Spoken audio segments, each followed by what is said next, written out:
Bismillahirrahmanirrahim. Assalamualaikum warahmatullahi wabarakatuh. Alhamdulillahi rabbil alamin wa bihi nasta'in ala umuri dunya waddin. Asyhadu an la ilaha illallah wa asyhadu anna Muhammadan abduhu wa rasuluh. Allahumma shalli ala Muhammadin wa ala alihi wa sahbihi ajma'in wa ba'du. Pelajaran kita sore ini adalah akidah. Kita masih berada di muqaddimah kitab Salasatul Usul, 3 dasar utama. Pembahasan tentang 3 perkara yang wajib diketahui oleh setiap muslim dan wajib untuk diamalkan. Yang pertama, bahwa Allah yang telah menciptakan kita, yang telah memberi rizki kita, dan Allah tidak membiarkan kita begitu saja, tetapi Allah mengutus Rasul-Nya.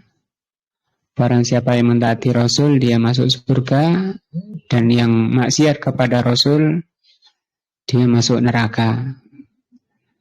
Yang kedua, bahwa Allah tidak ridho untuk disekutukan di dalam beribadah dengan lainnya. Sore ini kita lanjut, masih di muqaddimah, yaitu as-salisatu, yang ketiga. Ketiga ini perkara yang wajib diketahui dan diamalkan setiap muslim. Apa yang ketiga? Kata beliau, anna man ata'ar rasula, bahwa orang yang mentaati Rasul, wa wahhadallaha, dan mengesahkan Allah, la yajuzu lahu, tidak boleh, muwalatu man hadallaha wa rasulahu, tidak boleh mencintai orang yang menentang Allah dan menentang Rasulnya. Walau kana aqraba qaribin, walaupun orang yang menentang Allah dan Rasulnya itu orang terdekat. Wa dalilu qauluhu ta'ala, dalilnya adalah firman Allah, la tajidu qauman, kata Allah, kamu tidak mendapati suatu kaum, yu'minuna billahi wal yaumil akhir, kaum yang beriman kepada Allah dan hari akhir, yuwaduna man hadallaha wa rasulahu, mencintai orang yang memusuhi Allah dan memusuhi Rasulnya. Walau kanu aba'ahum, walau mereka itu yang memusuhi Allah dan Rasulnya itu bapak-bapak mereka. Jadi ada kalanya kita boleh memusuhi bapak-bapak kita, kalau bapak kita itu memusuhi Allah dan Rasulnya. Au abna'ahum, atau anak-anak mereka, au ikhwanahum, atau saudara-saudara mereka, au asyiratahum, atau keluarga mereka. Ini yang Allah sebutkan orang terdekat, ya, yang dibolehkan oleh Allah memusuhi mereka kalau mereka memusuhi Allah dan Rasulnya. Ulaika kataba fi qulubihimul iman.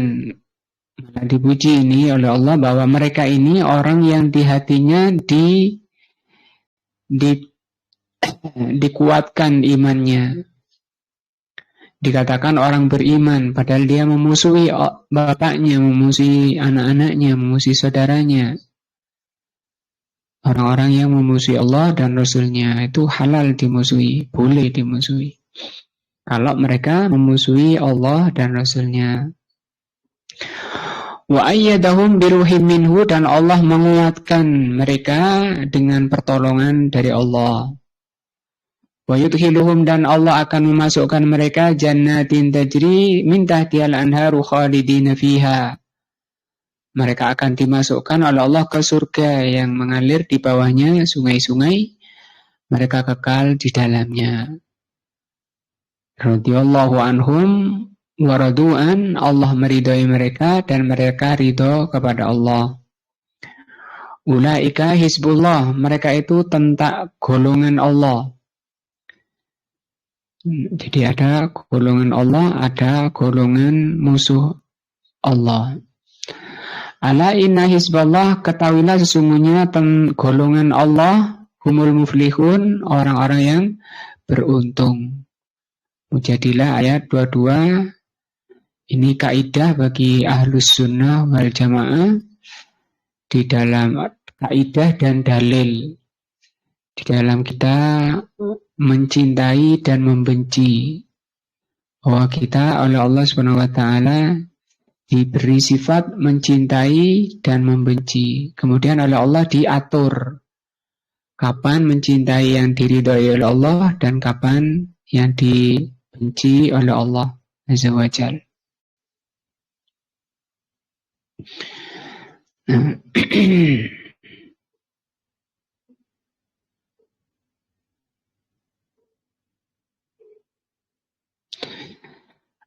Kata beliau, al-mas'alatu tsalitsah, ini syarahnya dari Syekh Ibnu Utsaimin.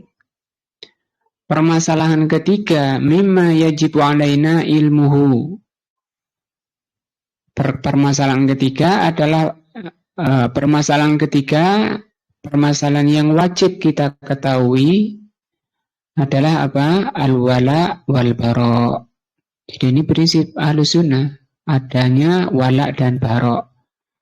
Wala itu mencintai, bara itu berlepas diri atau membenci.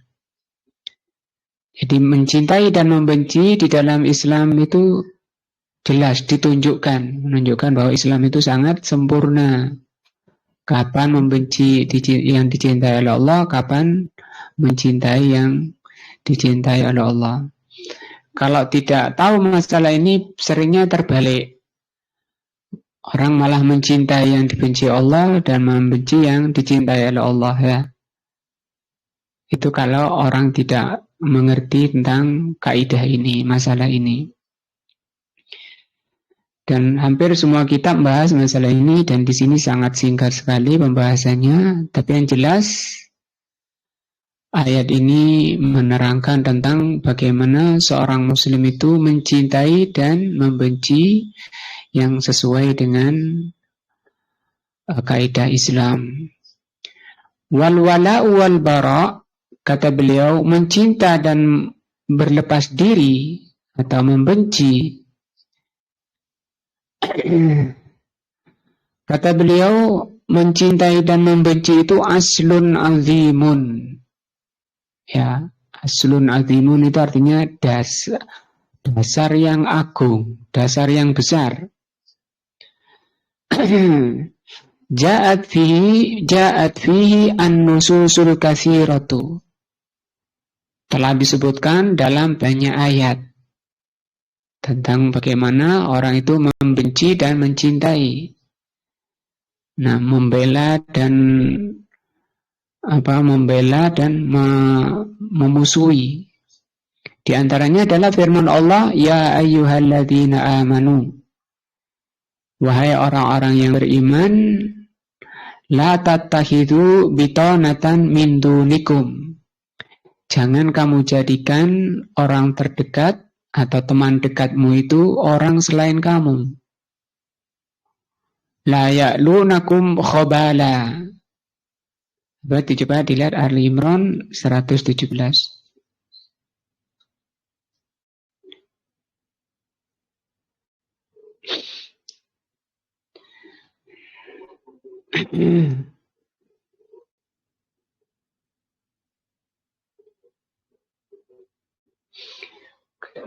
mereka yang tergabung di dalam hidup dan kehidupan dunia ini. 118 ya?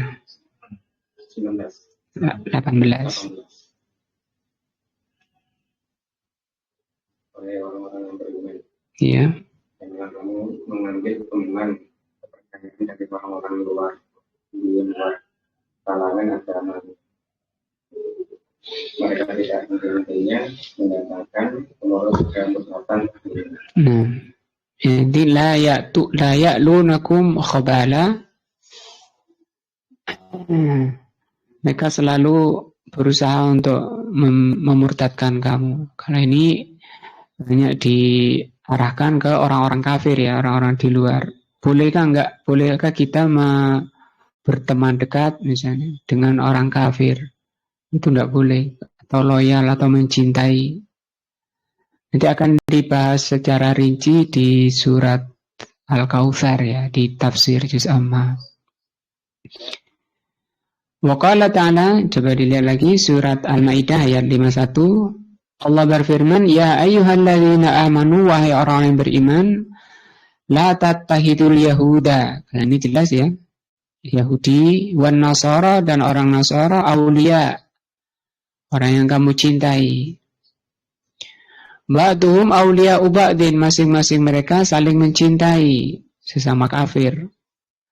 Wa may yatawallahu minkum fa innahu minhum. Barang siapa yang mencintai orang Yahudi dan Nasrani, maka itu termasuk golongan mereka. Ini kan ancaman dari Allah. Haramnya orang itu mencintai orang kafir, mencintai orang Yahudi, mencintai Nasrani. Nah, walaupun itu tetangga, walaupun itu saudara, misalnya, kalau orang kafir tetap dibenci. Walaupun secara sosial kita masih berhubungan, kadang dagang, kadang masih kerja sama untuk urusan dunia, itu boleh. Bahkan Rasul SAW terkadang menggadaikan baju besinya kepada orang Yahudi.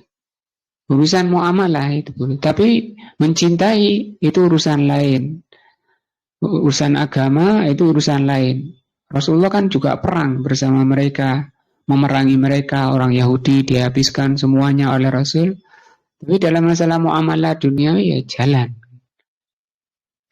Nah, ini diantara ayatnya Allah mengatur bahwa hukumnya mencintai Yahudi Nasrani itu haram. Innallaha la yahdil qaumaz zalimin. Sesungguhnya Allah tidak memberi petunjuk kaum yang zalim. Artinya mencintai itu sudah ditunjukkan siapa yang harus kita cintai. Mencintai orang Yahudi dan Nasrani termasuk kezaliman. Dan itu tidak diberi hidayah, kata Allah Subhanahu wa taala. Juga di surat Al-Maidah ayat 57 Allah berfirman, "Ya ayyuhalladzina amanu la tattakhidu alladzina ittakhadhu dinakum huzwa." Orang-orang yang beriman, jangan kamu jadikan orang-orang yang menjadikan agama kamu itu huzwan, walaiban, senda gurau dan main-main. Orang yang mencela agama Allah, nah, itu tidak boleh kita mencintai mereka. Minalladzina utul kitab, dari kalangan ahli kitab Yahudi dan Nasrani, min qablikum wal kuffara auliya. Orang-orang ahli kitab sebelum kamu dan orang-orang kafir sebagai kecintaan. Wattaqullaha in kuntum mu'minin. Takutlah kepada Allah jika kamu beriman. Wa qala ta'ala, juga firman-Nya, ya ayyuhalladzina amanu la tattakhidhu aba'akum. Ini yang tadi orang terdekat ya. Janganlah kamu jadikan bapak kalian, wa ikhwanakum auliya'a, dan saudara kamu sebagai orang yang kamu cintai. Mencintai bapaknya saja tidak boleh.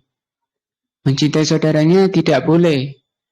Kapan itu? Inistahabbul kufra, kalau bapaknya lebih mencintai kekufuran atau saudaramu lebih mencintai kekufuran, maka kita harus berlepas diri, yang disebut dengan barok tadi. Nah, yang disebut dengan barok harus diperlakukan pada bapak kita, saudara kita. Kalau mereka lebih mencintai apa? Kekufuran. Alal iman, daripada iman. Wa may yatawallahum minkum, barang siapa mencintai mereka, mencintai bapaknya, mencintai saudara yang mereka lebih mendahulukan kekufuran, faulaika humuz zalimun. Kata Allah, mereka itu orang zalim. Tidak bisa meletakkan kecintaan pada tempatnya. Tidak bisa meletakkan kebencian pada tempatnya. Namanya apa? Zalim. Walaupun bapaknya, walaupun saudaranya. Surat At-Taubah ayat 24-nya Allah berfirman, "Kul, katakan Muhammad, in kana aba'ukum." Diulang lagi, kalau bapak-bapak kalian, wa abnaukum, anak-anak kalian, wa ikhwanukum, saudara-saudara kalian, wa azwajukum, istri-istri kalian, wa ashiratukum, saudara-saudara kalian, kerabat kalian, wa amwalun iktaraftumuha, harta yang kalian banggakan, wa tijaratun tasawna kasadaha, perdagangan yang kalian takutkan kerugiannya, wa masakinu tardaunaha, tempat tinggal yang kalian ridhoi, ahabba ilaikum minallahi wa rasulihi, lebih kamu cintai dari Allah dan Rasulnya, wa jihadin fi sabilillah, dan lebih kalian cintai daripada jihad di jalan Allah, fatarabbasu, maka tungguhlah. Ini ancaman dari Allah, suruh tunggu hatta ya'ti amrullah, sampai datang urusan Allah. Ini ancaman dari Allah, bahayanya orang meninggalkan lebih mencintai yang Allah sebutkan di sini. Dan di sini umum banyak lagi, bukan hanya orang yang disebutkan di ayat ini, ayat 20, ayat 24. Pertama, bapak kalian, anak kalian, saudara kalian, istri kalian, kerabat kalian, harta kalian. Nah, perdagangan kalian, itu tidak boleh kan lebih kalian cintai dari Allah dan Rasulnya dan dari jihad di jalan Allah. Kan rata-rata orang tidak mau berjihad, susah taklim karena ini sibuk urusan dagang, urusan atau nggak boleh sama orang-orang tadi. Ya, perdagangan yang kalian takutkan kerugiannya, tempat tinggal. Nah, maka itu tidak boleh didahulukan, lebih dicintai dari apa? Dari Allah dan Rasulnya dan dari jihad di jalan Allah. Wallahu la yahdil qaumal fasikin, Allah tidak memberi petunjuk kaum yang fasik. Jadi dikatakan fasik oleh Allah orang yang mendahulukan orang-orang yang Allah sebutkan di ayat ini. Surat At-Taubah 23, 24. Diajak dakwah misalnya banyak urusan. Hati-hati nanti mesti urusan itu nggak keluar dari ini. Ya, tidak keluar dari yang Allah sebutkan di At-Taubah ayat 24 ini. Sibuk apa? Nanti mesti ada di sini. Wa qala azza wa jalla, Allah mengatakan, ini masih masalah wala dan barok ya. Apa tadi? Wala mencintai ya. Barok apa? Berlepas diri. Ditutup oleh ayat yang dibawakan oleh beliau Syekh Ibnu Utsaimin rahimahullah. Kata beliau, qala azza wa jalla, Allah berfirman, qad kanat lakum uswatun hasanatun fi Ibrahim. Sungguh ada bagi kalian contoh yang baik pada Ibrahim, Khalilullah Nabi Ibrahim alaihissalam. Diturunkan ayat ini agar Nabi Ibrahim itu dijadikan contoh di dalam meletakkan cinta dan benci. Fi Ibrahim walladzina ma'ahu, dan orang-orang yang bersama beliau yang beriman. Qalu, ketika beliau dan kaumnya mengatakan liqaumihim, kepada kaumnya yang masih syirik, yang mendahulukan kekufuran. Kata Nabi Ibrahim, inna bura'a'u minkum, sesungguhnya aku ini berlepas diri dari kalian. Orangnya ini yang dimusuhi, langsung pernyataan musuh. Nah, kami bura'a, ini dari barok tadi, bura'a, kami berlepas diri dari kalian. Yang ditinggal ini orangnya. Karena banyak orang sekarang mengatakan yang kita musuhi itu perbuatannya, orangnya enggak. Tetap kita baik-baik, kita cintai mereka. Nah, itu salah, menyelisihi prinsip dasar Ahlus Sunnah tadi. Prinsip Ahlus Sunnah malah orangnya dulu ya. Coba lihat ayatnya ini. Inna bura'a'u minkum, sesungguhnya kami berlepas diri dari kalian. Itu orangnya.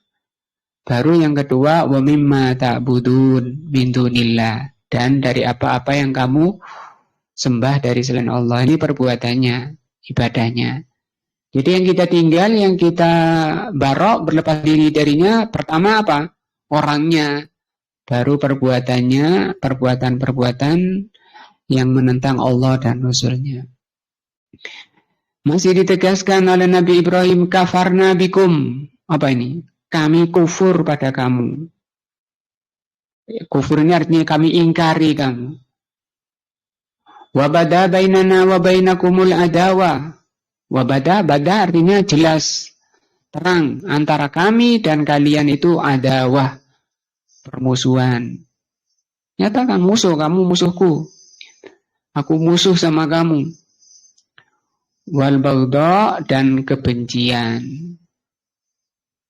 Tanpa alang-aling, ya, tanpa ewo pekewo, urusan iman, urusan wala dan barok, jelas seperti ini. Kata Nabi Ibrahim, abadan, selamanya. Kamu musuh saya tetap benci kamu selamanya. Saya gak boloan, bahasa kita gak boloan, ya. Hatta tu'minu billahi wahdahu, sampai kalian mau beriman kepada Allah saja. Surat Al-Mumtahanah ayat 4. Nah, jadi ini ayat-ayat beliau bawakan tentang bagaimana kita ini berwala dan berwarok, berbarok, artinya berlepas diri dan mencintai. Kenapa? Wali anna muwalatu man hadallah, karena mencintai orang yang memusuhi Allah, wa mudaratuhu, dan mudarah, tadullu ala ma fi qalbil insan minal imani bi anna Allah wa billahi wa rasulihi dhaifun. Kalau ada orang yang masih mencintai orang yang memusuhi Allah dan memusuhi Rasulnya, menunjukkan bahwa hati orang tersebut, keimanan di hati orang tersebut, keimanan kepada Allah dan kepada Rasulnya itu dhaif, lemah. Nah, diundang sana iya, masih sana senang, sini senang. Kalau itu acara menentang Allah dan Rasulnya, tidak diajarkan Allah dan Rasulnya, mereka bilang ini ibadah kepada Allah. Nah, tidak perlu apa? Ewo pekewo tadi, apa ewo pekewo? Sungkan dan nah, jelas nggak tegas. Nah, li'annahu laisa minal akli, karena tidak masuk akal, an yuhibbal insanu syai'an, seseorang mencintai sesuatu, wa huwa aduun limahbubihi, mencintai orang yang orang tersebut merupakan musuh bagi Allah. Nah, tidak boleh oleh Allah dikatakan tadi orang zalim, dikatakan lagi orang fasik. Itu musuhnya Allah, kok malah kamu musuhi, kok malah kamu cintai. Wa muwalatul kuffar, mencintai orang kafir, takunu bimunasaratihim, misalnya dengan menolong mereka, wa muawanatihim, dan membantu mereka, alamahum alai, dalam perkara yang itu merupakan ajaran mereka, minal kufri wa dhalal. Misalnya lagi mau acara Natalan, pesen kue karena antum misalnya catering, ya, tukang masak. Besok saya pesen kotaan, berapa? 500. Nah, untuk acara Natalan besok. Wah, ini rezeki nomplok. Berapa harganya? Satu porsi 50.000. Kata orang, wah, ini rezeki nomplok, kata. Dan hukumnya apa? Gak boleh seperti itu. Atau acaranya di lapangan, acara mereka, acara keagamaan mereka di lapangan, bikin tontonan atau apa. Kalau sekarang itu Valentine ya, Valentine. Karena cara orang kafir. Mumpung Valentine jualan alat-alat perhiasan-perhiasannya misalnya. Atau sekedar jualan di lapangan mereka yang mereka mengadakan acara di lapangan, pentas misalnya. Untuk acara Valentine Day di lapangan ada pentas. Kemudian cuma jualan balon. Sing untuk anak-anak tuh ngek yang gitu itu ya. Apa hukumnya?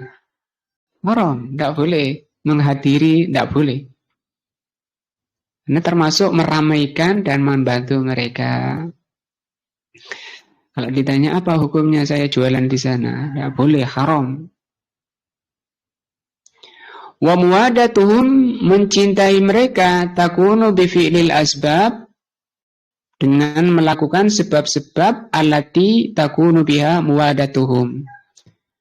Dikatakan mencintai mereka itu kalau kamu melakukan sebab-sebab yang kamu dicintai mereka. Fatajiduhu yuwaduhum, maka kamu dapati mereka mencintai kamu. Ayyutlabu wuddahum bikulli tariqin, mereka tentu akan mengupayakan agar kita mencintai mereka. Maka hukum asal mencintai orang kafir itu haram. Nah, apapun alasannya orang kafir adalah musuh Allah, tidak boleh kita mencintainya. Wa hadza la syakka, ini tidak boleh diragukan. Kenapa? Yunafil iman kullihi, karena ini bisa meniadakan iman. Bisa merusak dan menggugurkan keimanan. Bisa menggugurkan keimanan secara keseluruhan au kamalihi, atau sebab menggugurkan kesempurnaan iman. Bagaimana seorang muslim mukmin? Fal wajibu 'alal mu'min, yang wajib bagi seorang mukmin mu'adatu man hadallaha wa rasulahu, membenci, memusuhi orang yang memusuhi Allah dan Rasulnya. Ketika oleh Allah dan Rasulnya disuruh mentaati Rasul, jangan bikin-bikin agama baru, ajaran baru, mereka tetap mengadakan. Nah, itu namanya memusuhi, tidak percaya, tidak manut pada Allah dan Rasulnya. Maka kita harus membenci mereka.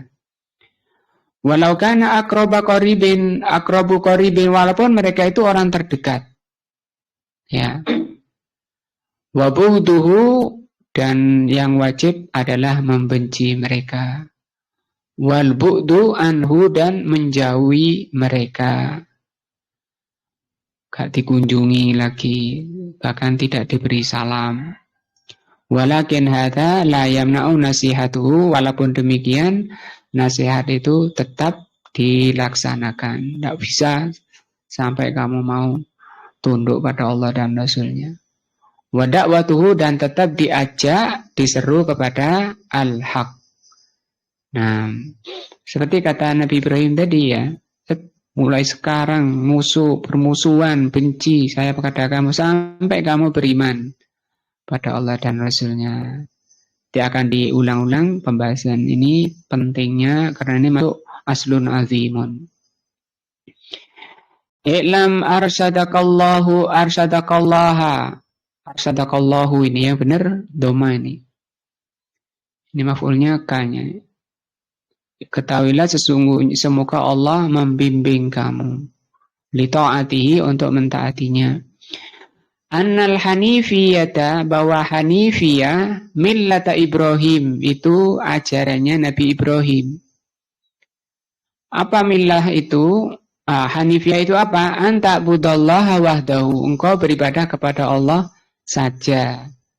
Mukhlisan lahu ad-dina, memurnikan hanya untuk Allah ad-din. Apa ad-din di sini? Agama atau amalan. Karena din itu dua maknanya. Yang pertama apa? Agama, amalan. Yang kedua balasan. Jadi kita di dalam hidup itu kan beramal, berbuat. Nah, itu kalau diperuntukkan hanya untuk Allah, dipersembahkan untuk Allah, itu namanya hanif. Nah, seperti yang diucapkan sendiri ketika sholat itu, inna sholati wa nusuki wa mahyaya wa mamati lillah. Punya sholatku, ibadahku, nah, hidup dan matiku lillah, untuk Allah. Terus hanifan, ya, hanifan itu hanifiyah ini. Hanifan musliman wa ma'ana minal musyrikin. Ya. Hanif itu artinya condong dari syirik pada tauhid, itu namanya hanif. Musliman apa? Pasrah pada Allah. Wa ma'ana minal musyrikin, saya bukan orang musyrik. Ditegas lagi, artinya sekian penegasan. Tapi mari sholat malah ke kuburan, menggok ke kuburan, minta-minta. Nah, ini dirusak, ngentut. Kalau ibaratnya itu orang sholat, ngentut. Ya nggak sah sholatnya. Ibadahnya nggak sah. Yang tadi bilang apa? Inna sholati wa nusuki. Kita lihat makna dari masing-masing ini. Dari arsyadakallah. Nomor 2 ya. Dari kata ar-rusdu. Semoga Allah membimbingmu. Apa ar-rusdu itu? Al-istiqamatu min tariqil haq an tariqil haq. Ar-rusdu itu artinya istiqomah di atas jalan yang benar. Nah, dan ini penting supaya amalan kita ini ada pahalanya, termasuk amal soleh. Itu kalau ar-rusdu ini orang dicocokkan oleh Allah kepada yang Allah cintai, Allah ridhoi, itu namanya ar-rusdu. Seperti dalam doa, Rabbana hablana min ladunka rahmah. Ya Allah, berikan kami dari sisimu itu rahmah. Wa hayyi' lana min amrina rasyada. Ini kata-kata rasyada. Wa hayyi' lana min amrina, dan jadikan seluruh urusan kami itu rasyada. Rasyada itu mencocoki apa yang Allah cintai dan Allah ridhai. Nah, Allah katakan la ikraha fiddin, tidak ada paksaan orang itu mau mengikuti agama Islam. Jangan dipaksa orang itu memeluk agama Islam. Kenapa? Qad tabayyana ar-rusdu minal ghayy. Karena ar-rusdu itu setelah jelas, al-ghayy juga jelas. Ghayy itu artinya lawan dari rusdu. Apa yang Allah cintai, apa yang Allah ridhoi, yaitu agama Allah dan Rasulnya, itu namanya ar-rusdu. Yang disebut dengan tariqul haq, jalan yang benar. Istiqomah di atas ini, orang itu mendapatkan rasyada, yang kita selalu berdoa, Rabbana hablana min ladunka rahmah wa hayyi' lana min amrina rasyada.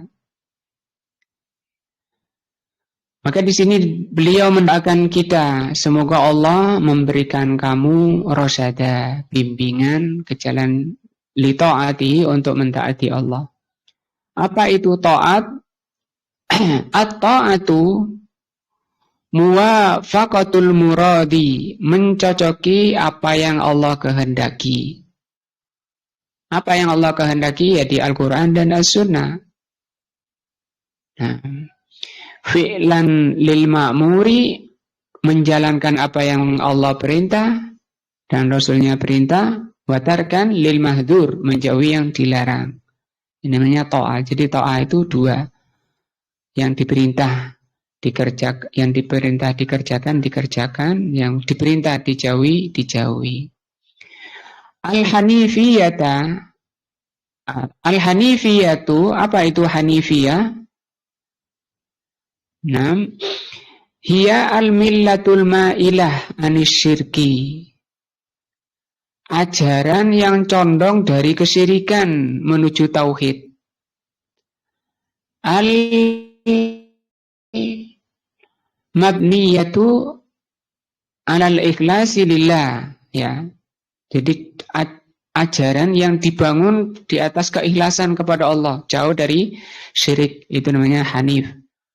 Karena secara bahasa hanif itu artinya miring. dari syirik menuju tauhid. Ini ajaran Nabi Ibrahim yang Rasulullah SAW diperintah oleh Allah untuk mengikuti. Wattabi millata Ibrahim. Nanti kita lihat ayatnya. Ikutilah ajarannya Ibrahim. Nah, kenapa? Karena kebanyakan manusia itu sifatnya itu terbalik dari Hanif. Kebanyakan orang itu condongnya malah dari tauhid ke syirik. Ada masalah sedikit, dia mulai cari Tuhan-Tuhan selain Allah. Ada yang ke dukun, ada yang ketemu barang-barang kecil, akik, ya, jimat, kuburan, batu besar, kayu besar. Nah, mencari Tuhan-Tuhan dari selain Allah. Kebanyakan orang dari tauhid ke syirik. Sementara ajaran Nabi Ibrahim yang Rasulullah diperintah untuk mengikuti terbalik. Hanif. Nah, dan dalam salatnya tadi kan dia mengucapkan inna salati wa nusuki wa mahyaya wa mati lillahi rabbil alamin la syarika lahu wa bidzalika umirtu musliman hanifan musliman. Ya. Hanifan itu tadi Hanif. Agamanya Nabi Ibrahim itu hanifan musliman. Wa ma ana minal musyrikin, dan saya bukan orang musyrik. Nomor 5, millah. Apa itu millah? Annal hanifiyata millah. Apa itu millah? Ai tariquhu. Jalannya. Ad-dini, jalan agama. Bukan jalan apa? Dunia. Kalau jalan dunia misalnya bahas bagaimana nanam singkong yang bagus, itu thariqah duniawi kalau itu ya. Bagaimana dagang yang benar misalnya. Thariqah dunia. Alladzi yasiru alaihi salatu wassalam, yang ditempuh oleh Nabi Ibrahim alaihi salatu wassalam. Siapa Nabi Ibrahim? Huwa Khalilur Rahman. Beliau adalah kesayangan Ar-Rahman. Ini Khalil lebih tinggi dari al-hubbu atau habib. Nah, Allah Subhanahu wa taala berfirman, "Wattakhadallahu Ibrahim khalila." Allah menjadikan Nabi Ibrahim itu khalil, kesayangan. Nah, sebagaimana hadis juga Rasulullah mengatakan, Ar-Rahmanu ittakhadhani khalila kama ittakhadha Ibrahim khalila. Allah menjadikan aku itu yang disayangi, khalil. Jadi khalilullah itu cuma dua. Rasulullah yang mencapai khalil itu cuma dua, Rasulullah dan Nabi Ibrahim. Dan Rasulullah lebih tinggi ke khalilannya daripada Nabi Ibrahim. Sehingga Rasul termulia itu adalah Rasulullah Muhammad SAW. Makanya di dalam tasyahud, di dalam salawat, di dalam salat selalu dibawa Nabi Ibrahim dan Nabi Muhammad SAW. Dan itu bantahan kepada orang muslimin yang mengatakan Nabi Muhammad Habibullah wa Ibrahim Khalilullah.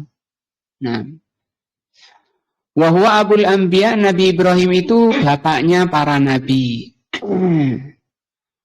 Dalam masalah tauhid ya, disebut bapaknya para nabi.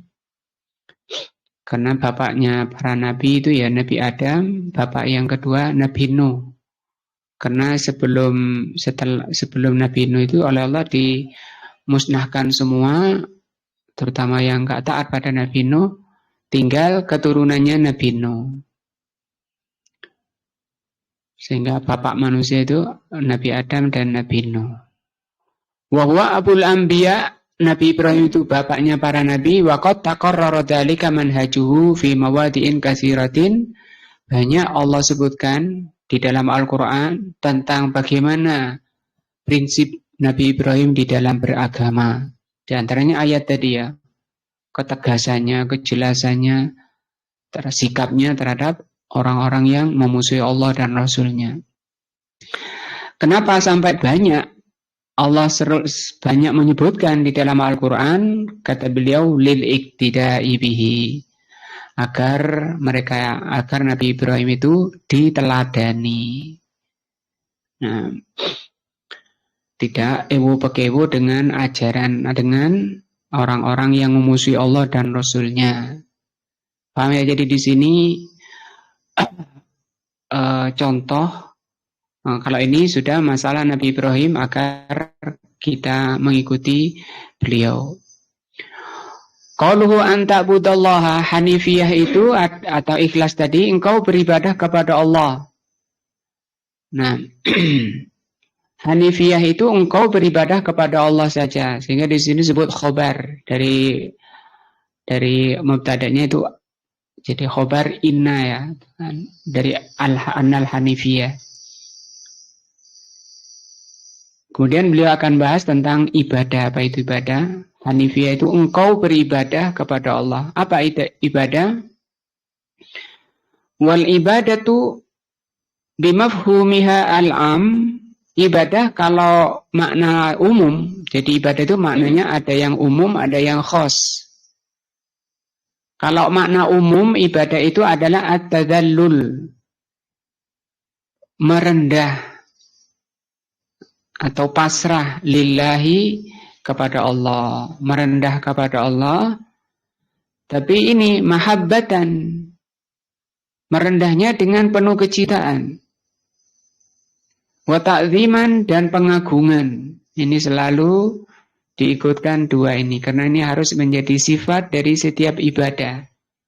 Walaupun sholat misalnya, dalam sholat itu harus ada sifat ini, mahabbah wa ta'ziman. Kalau tidak ada mahabbahnya dalam sholat, itu hambar. Sholatnya itu hambar. Kosong. Nah, makanya harus muncul kecintaannya. Nah, ketika adzan mulai bangkit hatinya untuk ini yang manggil saya ini Allah. Dan dia tata hatinya untuk memenuhi panggilan Allah.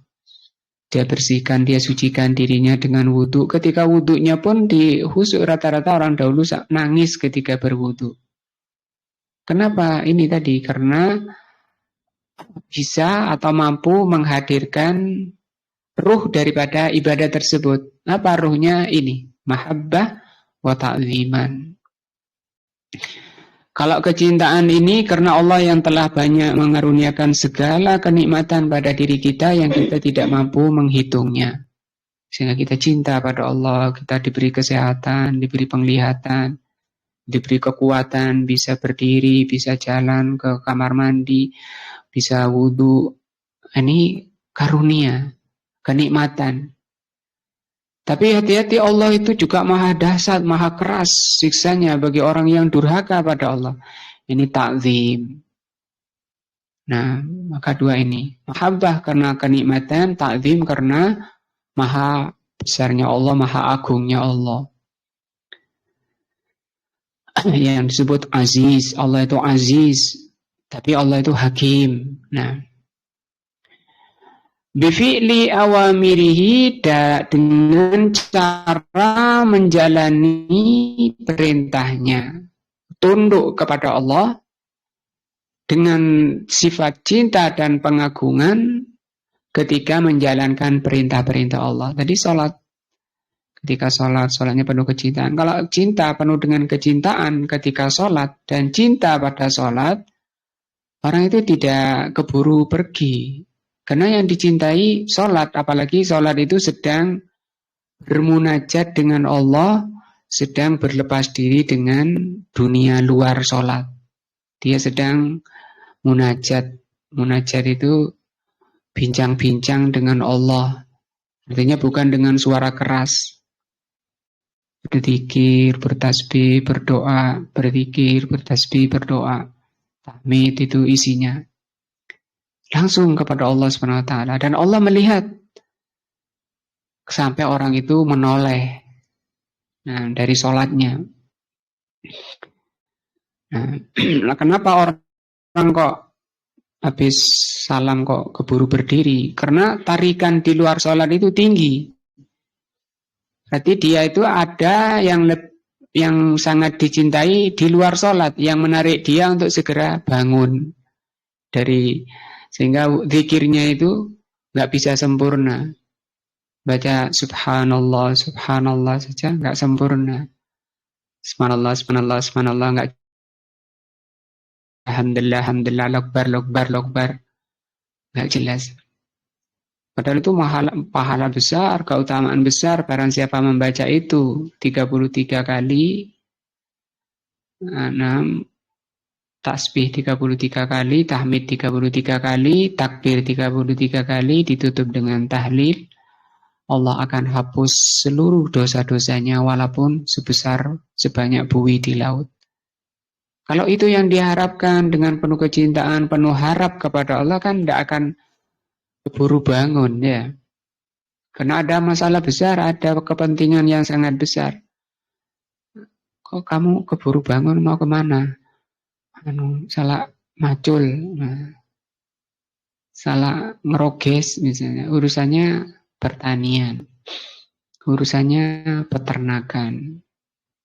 Kalau Rasulullah mengingatkan, idza tabayatum bil aina, kalau kalian sudah sibuk dengan rentenir, waraditum bizar'i, kalian sibuk dengan pertanian, wa ahltum adnabal baqar, kalian sibuk dengan peternakan, wa taraktumul jihad, kalian tinggalkan jihad, sallallahu alaikum dhullah, Allah akan timpakan kehinaan pada diri kalian. Nah, itu kan bahaya. Tapi secara pribadi itu tadi ya, kenapa orang itu datangnya terakhir, habis salam keburu bangun? Karena ada tarikan besar di luar sholat. Jadi kalau Rasulullah SAW sudah mampu menghadirkan ruh sholat, sehingga ada sedikit sumpek, itu beliau berdiri sholat. Nah, ketika beliau ada gelisah, resah, sholat, beliau mengatakan kepada Bilal, ya Bilal, arihna bis sholat. Mari kita tenangkan diri kita, bis sholat, dengan sholat. Waju'ilat qurrata ini fis sholat. Beliau juga mengatakan, Allah jadikan penyejuk hatiku, qurrata ini itu lebih tinggi dari kecintaan, dari hub, habib. Nah, penyejuk hatiku sholat. Tapi kalau kecintaan, hubbiba ilayya, dicintakan oleh Allah kepadaku apa? Apa? Hubbiba ilayya at-tib wan nisa, minyak wangi dan wanita. Tapi penyejuk hatiku bukan wanita. Apa? Salat itu paling tingginya, karena itu langsung hubungan dengan Allah Azza wa Jalla. Karena ngerti betul keagungan Allah, mengenal betul tentang Allah. Semakin orang itu kenal dengan Allah, semakin tinggi kecintaannya, semakin besar pengagungannya. Sangat pentingnya pelajaran tentang asma wa sifat. Nah, kalau Allah takdirkan bisa kita membahas syarah asma wa sifat. Wajtinabu nawahi, dan menjauhi larangannya. Alal wajil ladzi jaa bihi syara'ihu, dengan cara yang dibimbingkan oleh syariat Allah. Ini makna umum, tunduk pasrah kepada Allah dengan penuh kecintaan dan pengagungan, dengan menjalankan apa yang Allah perintahkan, menjauhi apa yang Allah larang. Nah, kalau ini umum, masih makna umum. Adapun makna ibadah secara khusus, yakni tafsiluha, yang dimaksud khusus itu perincian pelaksanaan dari tadi. Yang umum itu perinciannya di dalam melaksanakan adalah apa yang dikatakan oleh Syekhul Islam Ibn Taimiyah. Ibadah itu apa? Al-ibadatu ismun jami'un, nama yang mencakup likulli ma yuhibbuhullah wa yarda, semua yang Allah cintai dan Allah ridhoi. Nah, minal aqwali dari perkataan, wal a'mali perbuatan, al-dhahirati yang zahir, wal batinati dan yang batin. Kal khaufi seperti rasa takut, wal khasyati juga takut, wa tawakkal, was shalah, was zakah, was siyam, wa ghairu dzalika min syara'i'il Islam dan seluruh syariat Islam. Nah, yang penting di situ kecatatan beliau dicintai dan diridhoi oleh Allah itu ibadah. Apa saja yang dicintai dan diridhoi, ya belajar memang. Nggak bisa karena agama itu bukan dari akal manusia, bukan dari perasaan manusia. Menurut perasaanku yang dicintai Allah itu begini loh, bisa. Ya nggak bisa. Harus belajar ya. Nah, belum tentu yang dicintai kita itu dicintai oleh Allah, belum tentu yang kita ridho diridhoi oleh Allah. Di situ pentingnya belajar agama Allah Azza wa Jalla, sehingga Rasulullah mengatakan talabul ilmi fardhatun ala kulli muslimin. Mencari ilmu agama itu wajib bagi setiap muslim. May yuridillahu bihi khairan yufaqihu fiddin. Kalau Allah menghendaki orang itu baik, maka Allah akan berikan dia kefahaman dalam agama, apa yang dicintai, apa yang dimurkai. Nah, baik ucapan, perbuatan, yang zahir dan yang batin, semua sudah lengkap dalam Islam. Nah, ini makna ibadah yang diterangkan oleh beliau. Mudah-mudahan sedikit ini bisa menambah iman kita kepada Allah, meningkatkan akidah kita, meningkatkan keimanan kita, dan mudah-mudahan menghapus segala dosa-dosa kita, sehingga kita berharap mudah-mudahan kita menghadap Allah dalam keadaan qalbun salim, hati yang selamat, sehingga kita selamat dari ancaman azab Allah Azza wa Jalla. Subhanakallahumma wa bihamdika asyhadu an la ilaha illa anta astaghfiruka wa atubu ilaika. Wassalamualaikum warahmatullahi wabarakatuh.